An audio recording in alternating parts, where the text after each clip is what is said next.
People don't know this. I rarely tell this story, Stuart, but because we're such good friends, I can probably do this. And he comes out and he goes, I got you.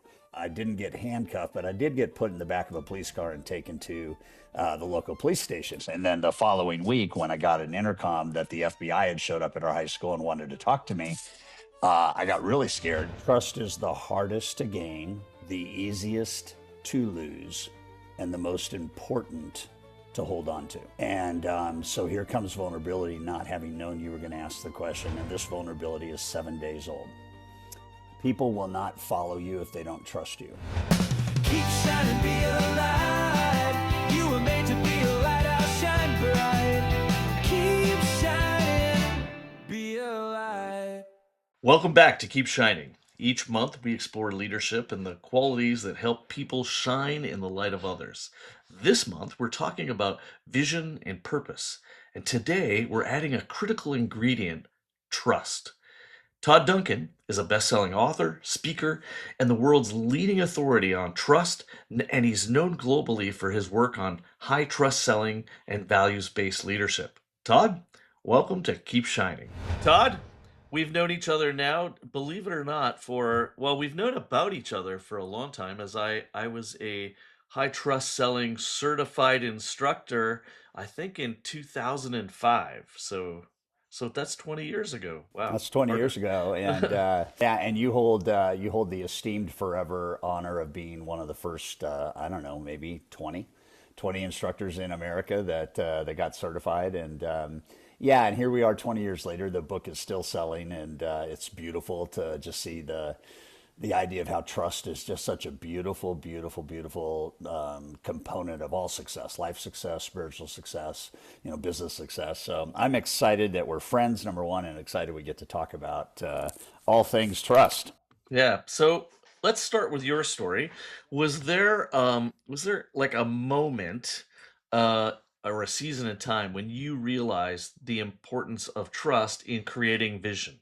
Like Yeah. I mean, you've come along. I know your whole story. Maybe take us back a little bit, but that when did trust become something that you went, this is what I'm gonna be about? Yeah. People don't know this. I rarely tell this story, Stuart, but because we're such good friends, I can probably do this. When I was 15, and I was in metal shop, I was just goofing around one day and I decided that I could lay the penny. And if I took the outer ridge around the penny off, a penny had the same size and weight of a dime.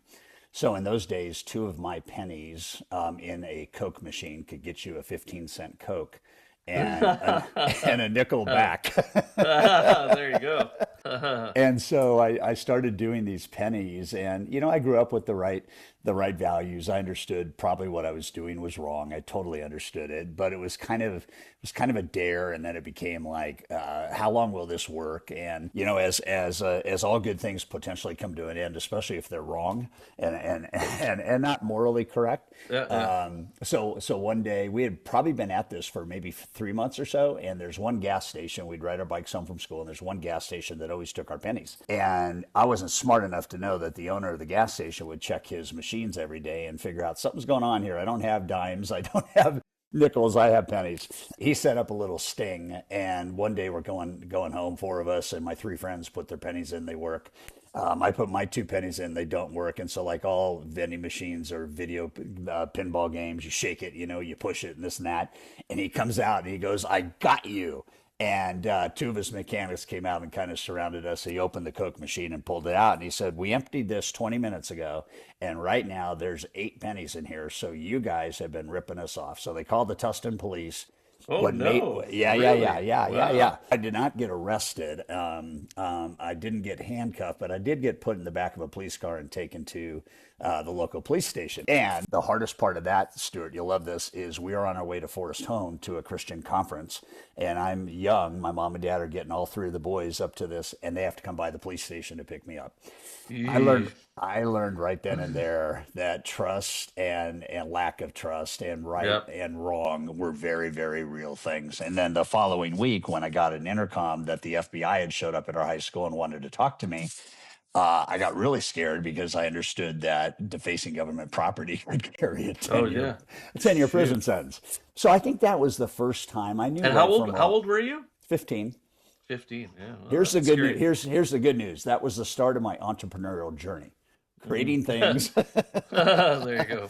No, but I think that that was young in life, and then when I got into business out of college, I learned something very very early that if people trust you, they'll buy from you, and if they don't trust you, they won't. And that began this journey of here I am today, 30 years later, after writing a national bestseller that went international, New York Times, and that one word is more needed today than it was when I wrote the book.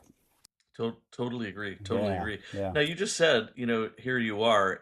Did your understanding of sort of what trust was, did it evolve as your influence grew and your responsibilities grew, or was it pretty constant?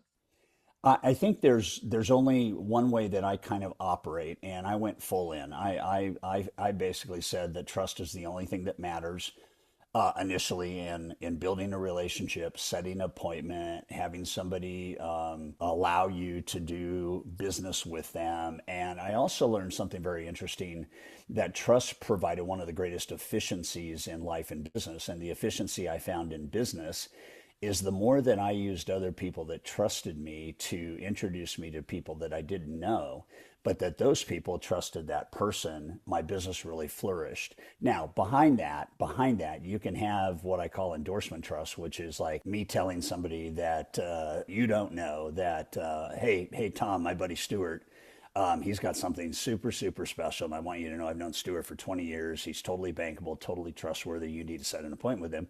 I learned that trust created business efficiency. I learned that trust created business profitability. I created the trust, created emotional connection and intimacy in spousal relationships, marriages, and Mm-hmm. yeah, all that. And so, but there was a mechanic behind it too, right? I understand trust, but I still have to perform the service for which somebody's paying me. Or in a non-business analogy, I have to do what I say, and I have to say what I want to do, and I have to be honorable, and I have to make my promises count because trust can break down faster than it takes to build it up. Is there, and I think you and I have talked about this, do you think there is a link between authenticity and trust? Because I will tell you, that's one of the things, particularly over the last 3 or 4 years, I see in business and in relationships and life in general that is more needed than ever as well. Like this, just be real, be authentic. What's the link between authenticity and trust in your mind? Well, early on, I wrote something in one of our books that was the 10 fatal mistakes that salespeople make and how to avoid them. And I wrote that the difference between a player and a pretender is that a player understands that authenticity is the mother lode of connection, and that to be real in all things, to be as real in the mirror as you are in public, to be as real when you reflect on your own ego and emotional state as you are in the marketplace, and that authenticity is an invitation to trust. If I can be authentic with you, and I remember one conversation I had with a business prospect, and what this prospect wanted, I didn't know if I could do. And so I said, I want to make sure that I'm truthful with you every stage, and I don't know the answer to that. And so before I even attempt to answer it, let me get my manager on the phone, let me ask him, and then we'll have the right answer. And authenticity comes from confidence, and authenticity comes from having a focus on relationship instead of transaction. And when you have authenticity because you're confident, which requires practice, and you have authenticity because you understand that emotional connection will only happen with authenticity, which is one of the biggest conversion tools to a long-term relationship, then that is the choice that I made that unlocked the door for here we are, 40 years after I got out of college. And here we are, I still have clients all over the world that trusted me 20, 25, 30 years ago that are still doing business with me today. So authenticity is real. And the reason why relationships is a decision is because by definition, you can't have a relationship without authenticity, because relationship comes from the word relate. And if I don't relate with somebody, there's no way they're going to trust me. And yeah, so don't pose, don't pretend. Understand that we're all humans connected. And I think the great joy of doing business and doing life with high trust is it's safe, to be authentic. Hmm. Hmm. There's no risk in being authentic. There's no Well, risk. it's the easiest to be, isn't it? Yeah, Really? yeah, I mean, yeah, yeah. yeah. Yeah, Uh, yeah. So, but I found what that did, Stuart, is it changed the entire dynamic of a business conversation. It changes the entire dynamic of a marriage, a relationship, any social cause.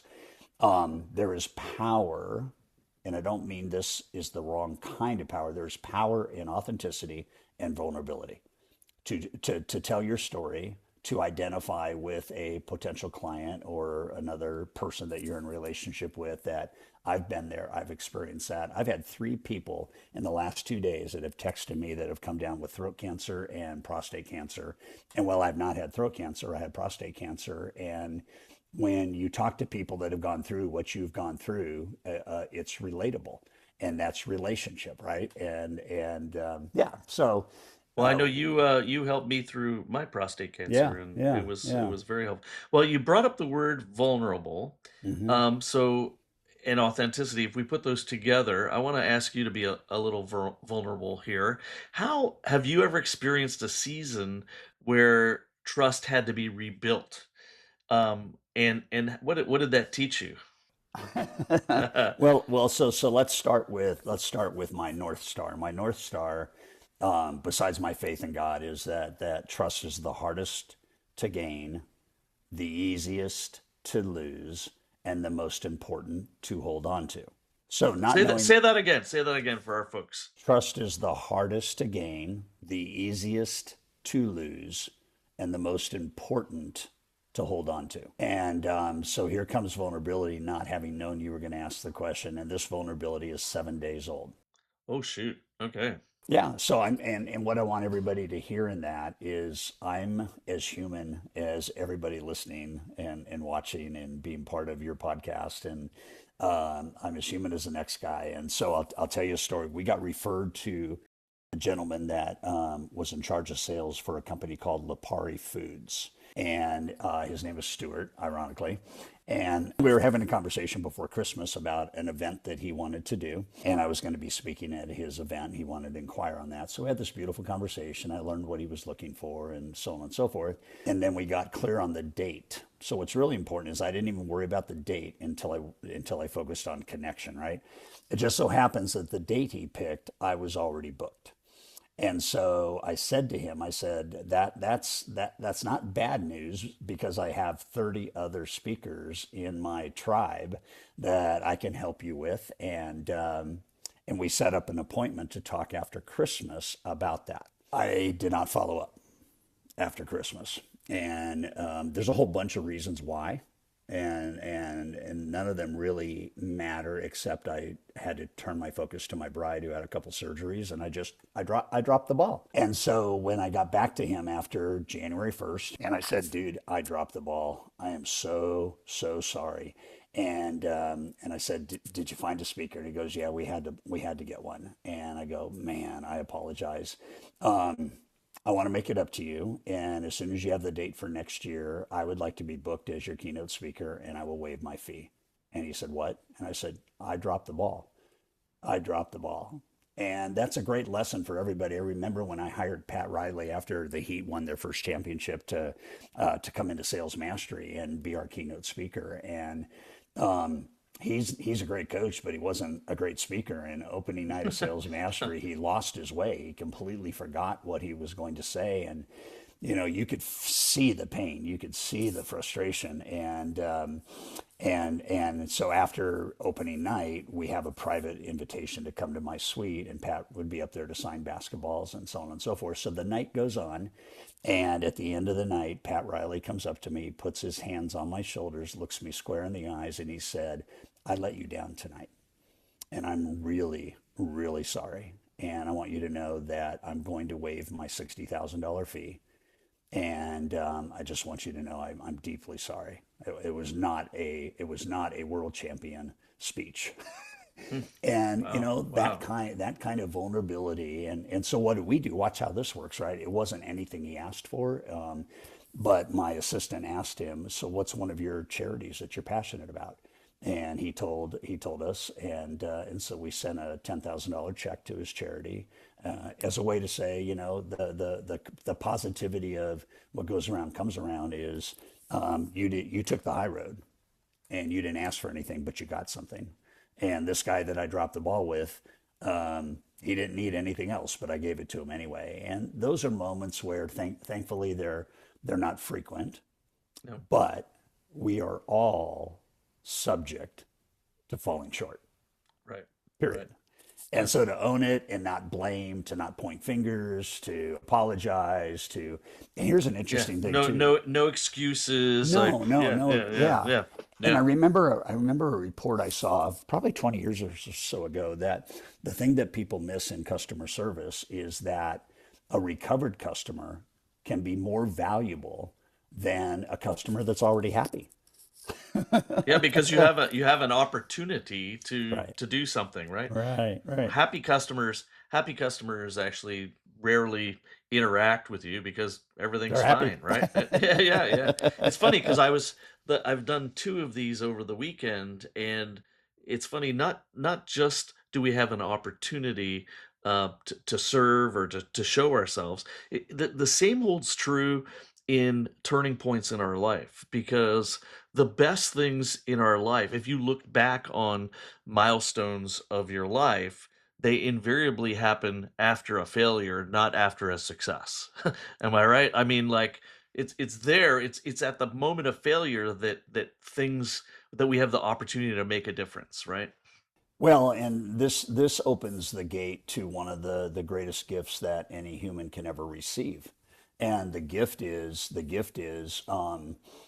safe way to go through life is taking no risk, and the less risk you take, the general thought is the less I might fail. When in fact, by not taking risk, you have already set up new risks, right? Hmm. And Hmm. so the healthy thing to understand is my mother, God rest her soul, I love her, she loves the Lord, did a bunch of Bible missions and smuggled Bibles into, foreign countries and With Brother Andrew, with who Brother Andrew, we yeah. had something connected to. Yeah, Yeah, yeah, yeah, yeah. yeah. And one of her favorite lines was, "There's no such thing as perfection this side of heaven." And so I always kind of put that in my brain, and I said, okay, so to be a perfectionist is unsustainable, right? So then the healthy way to treat your soul and your inner mind and heart is to be a lesson learner.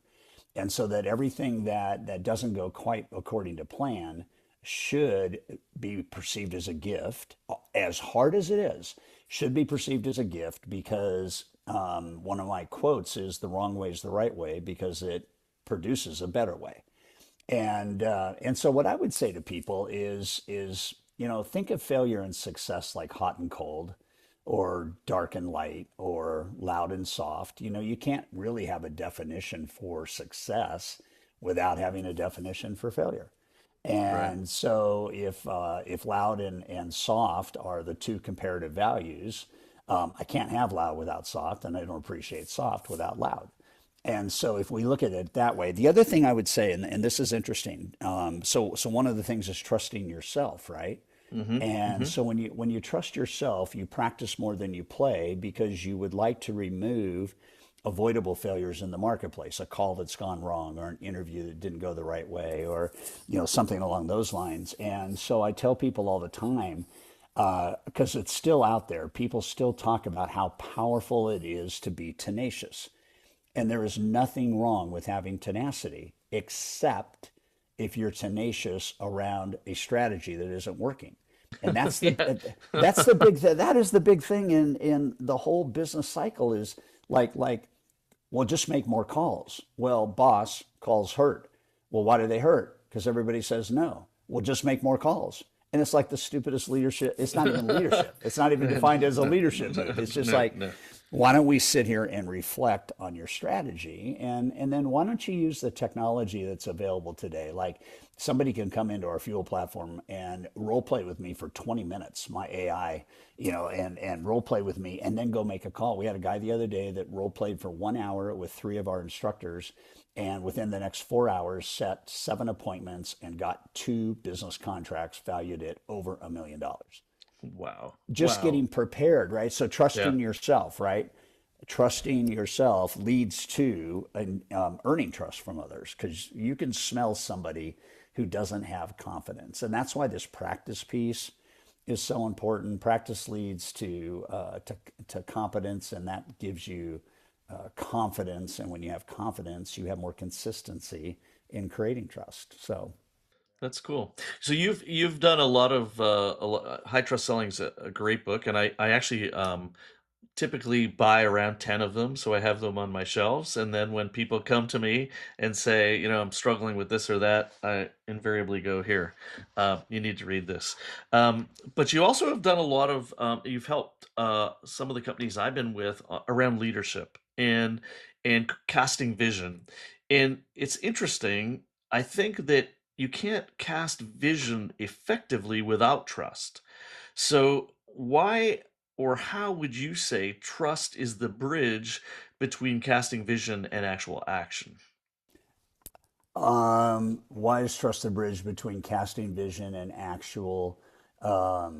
Making it happen. Yeah, I think the first thing I would say is people will not follow you if they don't trust you. So that's number one. It's pretty Yeah, straightforward, right? pretty straightforward. Yeah. And it's interesting if we reflect on last year. It's hard to say last year, even though it's January, right? It's reflect on last year. In 3 weeks, it'll be a year since Gallup released their global leadership report. And in that report last year, they measured four things that were just pinging for people on leadership, right? And it was for employees to rate leadership, and what were they really, really looking for from leadership. And Stuart, the amazing thing was that the first big hit, number one, was they wanted clarity of not only corporate vision, but how the vision impacted their vision. So the first part of the answer is you can't really have a vision that you're going to launch as a senior leader unless in that is a vision for your followers that they can Right. get behind, right? Right. So Right. that's number one. So Because then human nature says, I'm going to ask what's in it for me. right, Right. right, Right. right. Yeah. Well, Yeah. and so Yeah. so what's the leader do? The leader says, so here's what's in it for you. They know that's going to be the question in the background, and so then we just come in and say, so here's what's in it for you. So vision, personal vision was number one, and number two was trust. Now listen to this. This is going to blow your mind. Out of a global research project, 9 out of 10 people said vision and or trust. The next two, the last two were like a 4 and a 3, and these were up in the 60s. So what does that say to leaders? What it says to leaders is, A, I got a vision. There's only three ways people respond to a vision. I love it, let's go. Okay. I love it, I'm scared. Yeah. But if you help me, count me in. And the third way is I hate it. I don't want to be part of that. And so those are the people that you're not going to probably be able to rally. But if you have your I'm scared, but if you can help me, let's go. You're going to have 70, 75, 80, 85% of the workforce say, let's go behind that new vision. Maxwell always says, that the lead dog is the only one with the change of scenery. And if a leader doesn't know where they're going, then followers certainly are fuzzy, right? Fuzzy leadership, fuzzy followership. But the other thing I would say about vision, and Misty Lone, who's a friend of mine, she owned a dance studio, and I think they got to a point where they were servicing about 16,000 teenage girls a week in their dance studios across the country. And she said that for a vision to work, it has to be renewed every 28 days. So once a month, the vision has to be renewed. And that gives people a couple of days before the next month starts to really be reminded of it. In every meeting, if the vision can be condensed to 10 words or less, every meeting starts with something like this. You know, our vision is to help people fall in love with their life and achieve prosperity in the process. Or our vision is, and so then it sets the hook. Anything that follows in that meeting that's tied to the vision is how the vision becomes more connected to the followers. And yeah, but we do know, don't we, that without vision, the people perish, right? Exactly. Exactly. Exactly. So I just recently did an episode with the pastor that actually married Deb and me, and he married Bethany and Jake. And at Bethany and Jake's wedding, he summarized. Now Jake is a contractor, so I guess he was trying to relate, and he summarized sort of the message, which was build a foundation, find a foundation, and build a foundation.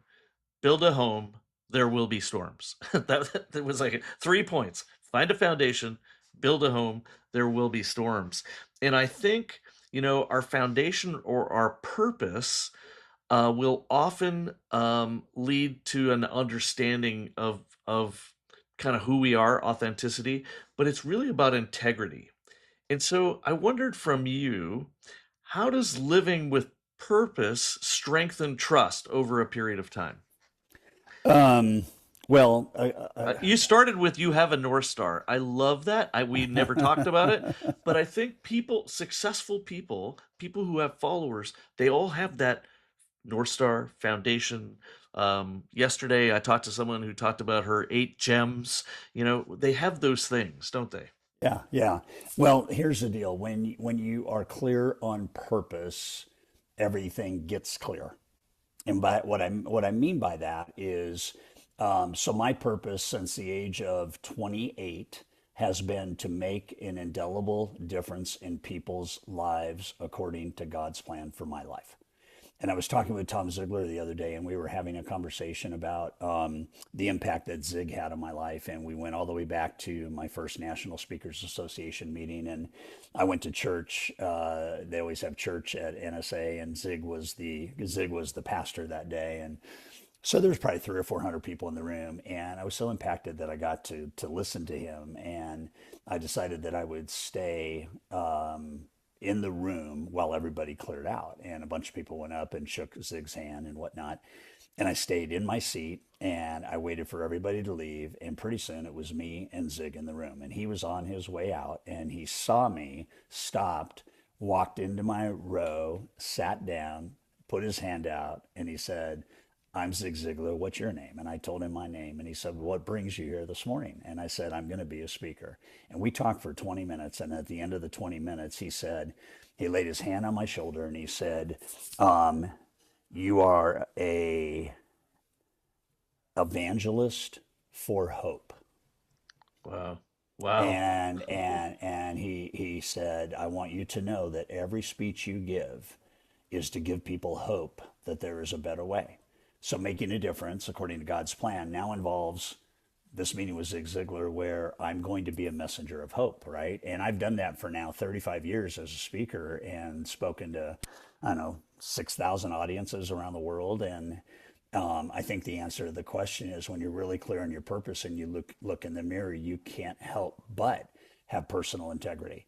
And if you're wandering off of that purpose, then the purpose brings you back into integrous alignment with why you're here in the first place anyway. I also would say to people that if you've never done a purpose exercise, don't think that it's going to come out in like 1 hour of quietude, right? I mean, if you really understand that this can be the galvanizing force in your life, and you understand, and I need to build this bridge for you in just a sec, Stuart. If you understand that honoring that purpose transcends everything and it affects every area of your life, then personal integrity becomes a motherlode of growth. So example, if my purpose is so clear to make an indelible difference in people's lives, then how do I look at the whole rest of my life force to be able to speak with integrity and to be able to talk with integrity? Well, I have to have a good marriage. I have to be able to speak to that. I have to be in good shape, because if I don't have the energy or the mindset or the health, I'm not going to be able to make a difference for as long. I have to be purposeful in gaining knowledge faster than my clients, so that I can always be somebody they want to follow with new information. I mean, there's like 8 different things that when you start to think about in the nucleus is this purpose. How does that extend out to the areas of my life? And again, we all fall short. And I did a exercise when I was 33. I drew a circle in the middle piece of paper and I wrote you, and then I quadrified that circle and then diagonalized it. So there was 8 spokes inside of this. And then I wrote around the wheel. Many people listening probably have gone through this exercise, but I wrote around the wheel the areas of my life that were important. And then the instructor said, so if 10 is perfect on the outside of the wheel and 1 is imperfect on the inside, draw a dot on every one of the spokes where you are in relation to 10, and then connect the dots. And so when you visualize that, you don't have a perfectly smooth wheel. You got a bunch of dents and everything. And what I learned is, if you take care of the one in which you're performing the worst, but has the greatest significance to your message, the others start to come into alignment. So it's not like, yeah, you don't have to work on all 8. You just work on one. And for me, it was just stay close to God, and everything kind of works out. And when I deviate from that, things get a little rough. But we know in the end, there's a great Bible verse in Isaiah that he will keep in perfect peace whose eyes are stayed on him. And I just love that, because going through life with a little bit of peace, even though it's not very reliable consistently, and that's part of faith, right? But it always brings you back to purpose. And like, let me say one more thing. So I had a guy that called me on last Saturday, crying. And I remember meeting him at a seminar. I gave him my cell phone, and he was crying. And I really didn't want to spend my Saturday doing something with somebody that called me on a Saturday. But I really quickly said, well, what's my purpose? What did God, arm me with? Well, to make an indelible difference in people's lives. So let's do this right now, right? And I think I think we turned his compass, and I think we got him going in the right direction. But it's like, I do things all the time that are not part of the plan, but they're part of the purpose. I like it. I like it. It's when one of the things you just said, when we talk about authenticity and integrity, I've often said that integrity is the integration of all ourselves, right? So integrity means the dad me, the boss me, the coach me, the walk out on the Totally. beach me, Yeah. yeah, is the same, because people see that, right? I mean, they see in us, well, that's inconsistent. I remember a tune-up I got in my early 30s from hockey. He was a former hockey player, played for the Detroit Red Wings and the Toronto Maple Leafs, and my wife at the time had said, you let him talk to you in a way you don't let most people talk to you, because he would give me some tune-ups. And I remember he told me, he said, Stuart, I watch you in your work life and you're so disciplined. And he goes, your personal life is a mess. And he goes, and he said to me, if you had the same discipline in your personal life that you have in your work life, your life would be a lot easier, and people would follow you more. It's tough to hear that from someone that you look up to, but I really, to this day, I go, you know what, that's so important. You and I have talked about people that we know where they say one thing and do another, right? Hmm. And Hmm. what, you probably have some examples of that, but what do you think that does to trust? Well, first of all, at a very easy entry level, whenever you say something that you don't do, it breaks trust. And what happens is, in the world in which we all live, people will accept you or they will reject you. And the counterbalance to trust is the word tension. So if in any relationship there is tension, whatever discussion emanates in a tense environment usually does not produce a healthy forward action. Whether it's in sales, whether it's talking to your spouse, whether it's a business partner, any of that. And so the goal in being clear on trust is the higher it is, the more accepting conversations are. Why do people fear hard conversations? They fear hard conversations because the relationship is not yet deep enough in trust where they actually can reframe a hard conversation as a love conversation.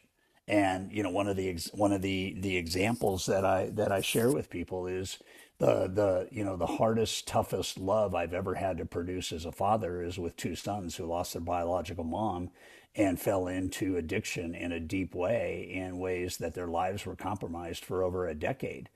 And the hardest thing for me was to realize that taking the ATM card away, having them move out of the house, stop paying for their apartment, all these things they just seemed obnoxiously mean. And I started understanding that the more that I do that, the further off their recovery could actually be. And so then I started saying that we can either love our kids to death or we can love them to life. And the way that I loved them to life was, John, I love you. I'm your dad. I will always be your dad. But right now, what you're doing with your life is robbing me of my happiness, and it's robbing you of the life that I think God has in store for you. So until you're sober for 60 days, do not contact me. It's the hardest thing I ever did. It's hard. But today, both of my boys are sober. Both of them almost lost their lives. I mean, 2 hours away from death after a crash. And the text messages that I get today when they're sober are the kind of messages every dad wants to hear. But I didn't have that for a decade, and I really had to figure out, what does personal leadership look like?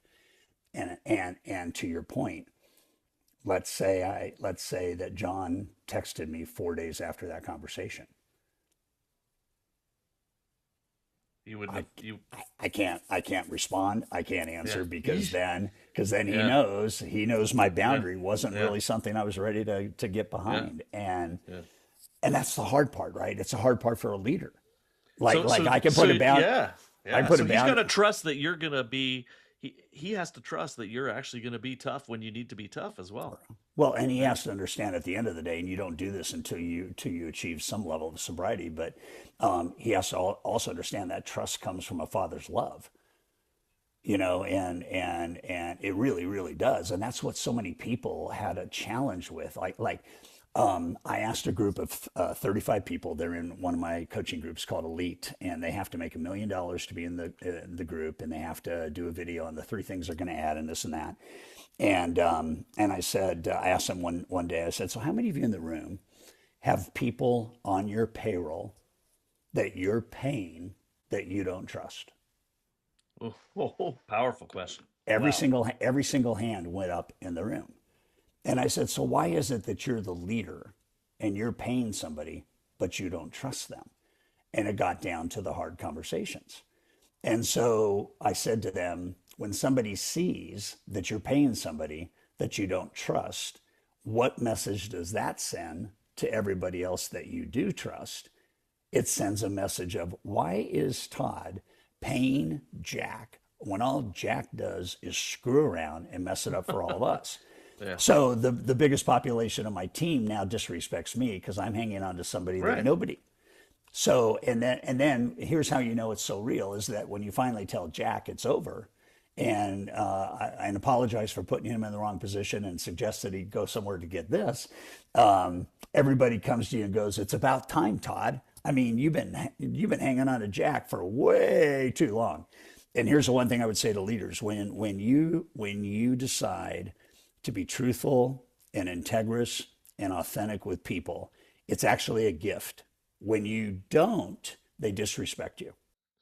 Yeah. And you're not doing them any favors. You're absolutely not doing them any favors. 100%. Yeah, 100%. So trust, I've thought about it a lot and thought about when I was going to talk to you. I mean, trust, I think, becomes most visible, like we were talking about earlier, in hard seasons. So maybe walk us through a little bit about how trust helps teams and families navigate uncertainty?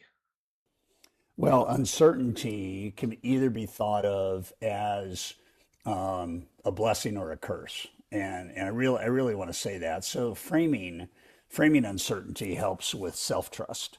And I'll give you an example. When COVID hit, and we were in the live event business, and there was no certainty that we could do some of our live events. The biggest one of which was happening in October when COVID hit in February, March of 20. And I made a decision, and I looked at my team. And sometimes leaders have to make decisions before they vet the decision with their team. And I just made a decision. There is no certainty whatsoever that we're going to be able to have people fly to a hotel in 9 months and come to our event. No certainty whatsoever. So the uncertainty became certainty, and the certainty became the breakthrough. And the uncertainty was not a crisis, the uncertainty was the blessing. And here's how the blessing works. So we find a studio in Atlanta that we're going to live stream. We do the same thing we do as if we were at a hotel. We fly all the speakers in. You know the drill. You've been doing events your whole life. Except this time we fly them into a studio that's got 5 digital virtual stages. And then we decide, the blessing of COVID is everybody's hurting.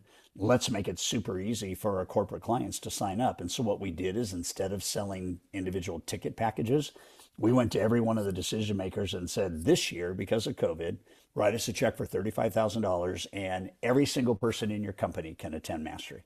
Thousands, thousands, thousands, right? And they got behind it. And so we're doing these simple sales, one check, invite everybody. And the second day we're live in Atlanta doing the event, my CTO, Matt Herbert, comes up to me and he goes, you're not going to believe how many devices are connected to the event right now. And he said, take a guess. We usually have 2,000 people live, so I just doubled it. I said 4,000. He goes, you're way off. And I go 5,000. He goes, you're way off, way, way off. And I go, okay, 10,000. He goes, you're way off. And I'm going, what? And I go 20,000. He goes, you're way off. And I go 30,000. He goes, you're getting closer. And I go, how many, Matt? And he said, right now, I just left the data room. Right now, there's 44,136 devices Wow. connected. And Wow. you don't know which of those are watch parties. We were in 13 Oh yeah, that's countries. true. Yep. 13 Yep. countries. 13 countries. We've never been in 13. We may have some Canadians like you that come down to Mastery, a few people from Australia. But so what that did was I then trusted that maybe I'm no longer in the primary event business. Maybe I'll do one or two events here. But what it told me is I could actually take trust around the world much faster than getting on an airplane and flying to cities and talking about trust. And so here we are today with Fuel, and we're in 78 countries, and trust is one of the main messages, at least as you come into Fuel and work with me. But I think the integrity piece of it, the gifted piece of it, the idea that you can look at anything with two sets of glasses. You can look at it with the optimistic glass, and you can look at it with the pessimistic glass. And trust as an optimism decision is you trust yourself. You one of my lines is that you trust yourself, you trust your faith, you trust your future, and you trust your relationships. And if you do that, then you have power in any present moment. And if you don't trust yourself and you don't trust your faith, which is, just this idea that we knew we wanted to do a live stream. We had never done it. It required faith. And faith, biblically is just, there's some uncertainty, but you have a confidence it's going to happen, even though you haven't seen it yet. And so today, the gift of that, and the whole world trusting now a provider of education and development that helps them. Listen, there's no more important word in life than trust. Period. No, I mean, and you just say, if I have a faith base, I got to trust my heavenly Father. Yeah. If Yep. I have a spouse, we got to trust each other. Never thought about it that way. You're Yeah, right. It is a fundamental value that touches on everything, every part of who we are in what we do, right? Um, so as I've come to know you over the years, uh, one of the things I admire in you is your discipline in saying, okay, if this is going to be who I am and what I do, this is how I'm going to get there. What personal practices do you have that help you lead with integrity and clarity, but maintain that trust? Like, what kinds of things do you do from a discipline perspective that you could share with folks? I think the first thing is I really have a daily practice of getting centered. I have a routine from generally 5:30 in the morning to maybe 9, and that involves just some quiet time. It involves a fireplace if it's cold. It involves early sunlight if it's warm. It involves a cold plunge. It involves a routine to get kind of the metabolism going and whatnot. And then I've got 5 different devotionals that I'll just kind of randomly pick one and just kind of see where the spirit moves me for the day. I have a regimen then around some type of athletic workout, whether it's a gym or whether it's my bike or whatnot, and I jump on that. And then I'm really good at saying no, and I have learned that that may be the most powerful lesson that I have ever learned is there's more power in no than there is yes. And no is not some punitive kind of, it's just for my life to be a life that shines brightness to others. I can't be busy. I have to be very, very, very productive. And I was very busy. I've been in this startup with a partner for 4 years, and it has taken off. But I had to be very disciplined in that approach, and yet I found myself getting out of balance, and so I started distrusting my desire. I started distrusting my ability. I'm 20 years older than my partner, and I'm in great shape. And I have the metabolic panel of a 42-year-old, but it's still a guy that's in his 6th decade. And I don't know when God's going to call me home. And so Deb and I were talking, and what ended up happening is I wanted to go from a 70-hour work week to something like 20 hours. And all I wanted to really do was fly around the world and speak. And so we found this creative, happy medium where I could speak. We could change the professional speaking world forever. We could install in a company. So on the 12th of February, I'm speaking to 700 people in Louisville, Kentucky. And when they were interviewing me to see if they would hire me, I had gotten very creative. And I said, you know what? My biggest moral conflict, Stuart, has been whenever I leave a stage, what difference have I made? Right? And I've always wondered within a day or 2 or 3 what somebody that was in that room is actually doing with what they heard. And I felt this ethical and fiduciary responsibility to make sure that they had a track to run on. So the gal's asking me, she goes, so how are you different from most speakers? And I said, well, you told me you wanted more than just motivation, you wanted transformation. Here's how I'm different. I can start the transformation from stage, but I can't complete it in the 45 or 60 days that follow unless we do this. And what we did was we gave everybody in that room, we gave them a 60-day subscription to Fuel. It's part of the contract, right? And then I threw in a 61st day virtual webinar for free, and I quoted my rate, and they said, let's go. And so now what's going to happen is the moment I leave the stage, get on a jet and fly to the next city, they're going to start role playing with me, interacting with me. We have the top AI instructor base of any learning company in the world right now. And there's 35 coaches that you can interact with and have dialogue with. And so from my vantage point, what that did is it just really created this is my focus. So back to the morning routine. Now what I do is I spend 1 hour reaching out to decision makers. I spend 2 hours researching because I am writing the next book on trust. I spend another hour midday following up with relationships I already have. And I put a percentage of my ownership back into the company to create more stock options for other employees so that I could change my employment relationship by modifying my ownership relationship. And what Deb will tell you right now is since I did that, my life has gone into just a beautiful season. I'm less stressed. I'm more purposeful. And I bring this up because we all get out of balance. We all get out of. I was going to write. I was writing a book called "Snorkeling at 10 a.m." And That's interesting. it All was right. all it was all about having the life of your dreams, where you could go snorkel, you could go surf, you could do whatever you wanted to do, and then the GFC hit. And my publisher, Thomas Nelson, said, nobody's going to be snorkeling at 10 a.m. right now. They're trying to keep a roof over their head. And I go, you're right. And so they said, can you rework the title? And I was literally going to say the title should be Balance is Bullshit, 101 Lies About Living Life Well. And they're a Christian publisher, so that didn't work out real well. But we ended up we ended up with this title called Life on the Wire. And then I interviewed the Flying Willenda family, right? And Tina Willenda said the key to being balanced on the wire is the same key as being balanced in life. You can never stop moving. But what happens on That's good.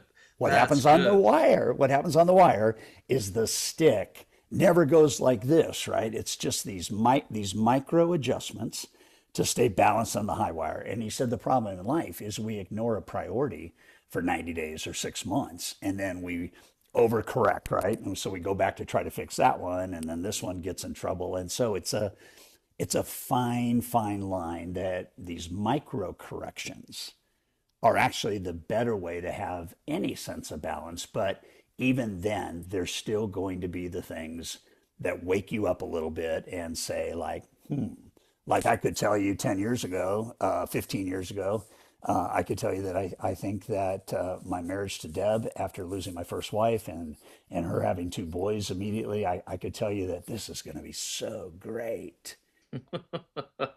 And then 12 years later, we're through the addiction, half the life of the boys, and we had to balance that out. But here's the deal. I do every morning. I decide the top 3 wins for the day, and every night Deb and I celebrate the top 3 gratitudes of the day. That's a great practice. That is That's a good one. every Every day. single day, I love that. and then I sleep more peacefully when I go to bed grateful. I'm gonna use that one. I Yeah, like that. yeah, I like yeah. that. It's interesting. You were talking about your season of life and making some changes, and you and I actually have had some conversations around that. This sort of who are we today, and how do we take our strengths and our skills and adapt them to a season of life. I, we're sort of wrapping up here, and I want to ask you what does shine. I'm all about lighthouses and keep shining in this season of life. What does shining your light look like for you?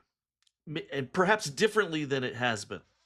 Well, part of the add-on to the story I just told is, now imagine going from 70 hours a week to 20 hours a week, and then having that extra 50 hours a week if I choose to do the things that matter most to me. And so for me, writing and speaking are the only 2 things I want to spend the rest of my life doing.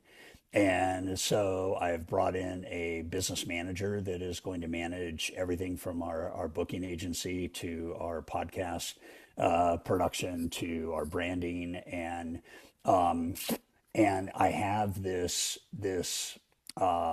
my word for the year. If you don't have a word for the year, my word for the year is amplify. And so I've played around. I've played around with GPT a little bit, and I've asked GPT to create like a journey plan for me on what that actually looks like. And one of the most beautiful things about doing that is, if it doesn't amplify, the answer is no. That's good. That's good. And it's going to So if require discipline, but yeah. Well, discipline, trust, right? Here's what it really means. So for me, you know my whole passion around time management and productivity, right? And so the question then becomes, what is my best life? Well, my best life is amplify the number of people I speak to, amplify the fee that I charge for that based on the value that fuel will create, and then amplify the repeat business and referral business because we're bringing a new model to the audience. And the bottom line is, I don't want to do more. There's an economics to every business owner, whether you're a solopreneur or now you have a big team. I've gone back to being a solopreneur in this sense that my Todd Duncan brand is my business. And I sold my coaching company, I sold my event company. So the only thing I've left is my personal brand. And then I now have this beautiful company called Fuel. What I want to do now is I don't want to do more to make more of an impact. I don't want to do more to do that. I want to do less, but I want to impact more. I don't want to do more to make more money. I want to impact more and let more money be the byproduct. I'm not going to be judged in this year or in a year following by how many speeches I do. I'm going to be judged by, and I'm not even using the word judged. I'm going to relate to my Yeah, journey. measured, Yeah, measured. You're going to be measured by that. Yeah. so could I do 10 speeches with 10,000 people instead of 100 speeches with 1,000 people, or 100 people? Yeah. So that's kind of what I'm doing right now. And then what's happening is I'm walking through life with a different smell, a different look. Even if, being in Palm Springs, I look out the window and I see, these beautiful palm trees kind of blowing back and forth, and I feel the breeze and stuff that I was too busy to feel. And so I'm in this season of my life where I feel young. I have nothing to prove. I have everything to Love offer. it. Yep. I love it. I love it. I love Yeah. it. So It's you mentioned how time management's a big thing for you. I just want to plug another one of my favorite books of yours, Time Traps. That's another one that I typically buy five to 10 copies and have on my shelf. There's an element of that in high trust selling, and it looks like yes. you amplified it with a whole book about, I think, one of the chapters in high trust selling. Great book for anybody. Um, we do three questions typically to end. The first one is, who has been a guiding light, a lighthouse, a guiding light of trust in your life? If you can name one person, tell me about that, who that is, and tell me a little bit about that person. Well, I would stay in the family and say that my greatest mentor is my father. And I have a picture of starting a speech out with how many of you have a great mentor, and then I said I have a great mentor, and then I delivered my speech, and then at the end of the speech I said, remember what I said at the start of my speech, that we all need a great mentor. My great mentor, my father, is here in the front row, and I'd like to have my dad come up on stage with me. So there's this beautiful picture of my father and I walking up on stage from behind. And it's just a great reminder. Everything I know about life, I learned from my father. And yeah, and I had this link. I had this when he passed away in 2018. I did a YouTube video on Yeah, it's legacy. in a legacy. Yeah, Yeah, I've yeah, seen it. It's and very good. Yeah. so I would say him. I would say professionally, Ken Blanchard, and Ken's in his 80s now, but he wrote a great book called The 1 Minute Manager, and then wrote a series of books, Raving Fans, Gung Ho, and then Big Books, and that's a trilogy for leaders on how to build the economic engine behind great service. He told me on an airplane, he said there's two keys to being a great leader: relationship and form. And he said, if you don't have the right relationship, you'll spend too much time on form, which is actually managing the relationship. It's the stuff, right? I call it shared values. Like if I believe in efficiency, Stuart, and you hate it, then we're not going to get along. And so Ken Blanchard was a great business leader for me, John Maxwell. So those are the three. My father, probably Ken, Glenna Salisbury. Yeah. So we won't. I've got probably four. Zig You got a Ziglar, ton of Brian Tracy. I don't know. them. It's funny when you mentioned your dad. You mentioned your dad, and I had watched that Todd Duncan TV. I think it's Yeah. on right on Yeah. YouTube. And when you were talking about sort of uh, the scripture behind some of the things that you do, my dad always said to me, "In all your ways, acknowledge him, and he'll direct your paths." Right. And he's 97 now. I get a little emotional. Um, Still recites that to me. I saw him a couple of weeks ago in Ottawa. 90, going to be 97 this year. He's so delighted to have his family around him. Wow. But it's like, in all your ways, acknowledge him, And and he'll direct your he path. direct your paths. Yeah. Yeah, it's really Yeah. cool. The So other here's thing the too, yeah, just the other thing on dads is everything works together for good. And I think people forget that the adversity in life is actually a gift. It may not feel like it, but the adversity in life teaches you how to be better, to be more faithful, to be more reliant on your higher power. Um, And I tell my boys this all the time, you know, life is hard. Yeah. And that's why faith is so Yeah. important. Go Yeah. ahead. Life is hard. It's not fair, right? There's no such thing as fair. I remember telling my kids, that's not fair. No, it isn't. And Tough luck. yeah. So the other thing we do is the previous guest has left a question for the next guest, not knowing who the next guest is. Love that. So Love so that. your okay, so your question from the previous guest is what actually scares you and how do you handle that? Wow. Well, so the first thing that I will tell everybody is I've redefined fear in my life. Okay. For me, fear has two meanings. One is face everything and rise. And the other is fear stands for feeling excited and ready. I tend to play the last one. I'm not scared of anything. There are hard things to do. I'm not scared of death. I'm not scared of my brand. I'm not scared. I mean, every once in a while, I get locked into some financial management stuff, just making sure that we make smart decisions the older we get with our money. Um, I think people that have fear don't have faith. So I'm not, I mean, physically, what would I be scared of? I don't know. I'd be scared of climbing Mount Everest, but I'm not going to do it because it's not in my skill set. That's how you deal with it. Don't do it. Well, but no, seriously. I mean, Yeah. seriously, like it's like the other night. So I've been in this biohacking mode for 3 months, just really dialing in my health. And so I do cold plunges every night, 50-degree water. And Deb comes out the other night and she wants to join me in a cold plunge, which is not like for a girl at 50 degrees. So she walks in, gets her ankles wet. She walks in, gets water up to her knees, walks down the next step. Water comes up to, her midsection, belly. And then she kind of like she's gonna do it, and then she kind of backs up, and then she's gonna do it, and she kind of backs up, and the third time she jumps in and immediately turns around, screams, and gets out. But she did what she was afraid to do. And now has a perception. Les Brown used to say all the time, grow your leap and grow your wings on the way down. But here's the other part of this.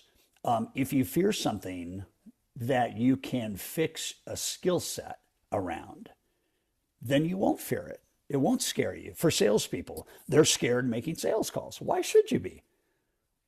So I love that question. And I don't want to sound Pollyannish about this. But I do not wake up scared, and I rarely am scared during the day. Yeah. So, but I have large faith, and no matter when I take my last breath, I'm excited about that moment. I don't want it to come too soon. No, no, exactly. Yeah. Yeah. So No, anyway, I agree. I don't want it to come my grandfather used to say, you don't want people who are so heavenly bound that they're no earthly good. right. And and he used to say, heaven's my home, but I'm not homesick yet. Yes. you know. Yes. Yeah. Yeah. Um, Yeah. s- Yeah. Well, yeah. Ziggy used to say, "I'm not going up until I'm taken up." So what's the question that you have that you're going to leave for the next guest? I'm going to write it down here. If you had only one wish Okay. to do something over, Okay. what would you do and why? Got it. Okay. And I even know who's going to answer this, so I'm really eager Oh, to good, hear good. the response. So we're going to close up. Where can people get a hold of you if they've heard today and go, man, I want to get more Todd Duncan. I want to hear more about fuel. I want to read Time Traps or any of the other books you've written. Where can they get a hold of you? Where should they go? Okay, so I'm going to do something that I've never done before. They just text me at 858-775-9396. 858-775-9396. Part of my new life is I get to talk to people instead of have somebody else do it. So I'm gonna test it with you, and then I would like them to check out myfuel.io. We have 2 sprints available to have people have their a beautiful 90-day run up to 2026, and just check it out. See what we're doing. We're like the Netflix for personal growth and education, and we all get a chance to be our best in life. And we're doing it around the world, helping people learn, grow, and get better. All right. MyFuel.io. Well, thank you for reminding us that vision and trust go hand in hand. And Amen. this was super fun. Like Yeah, just I two buddies enjoyed it. talking, and I've really enjoyed it. All Okay. right. Take Thanks, care. Stuart. Bye-bye. See ya. Keep shining. Keep shining. Keep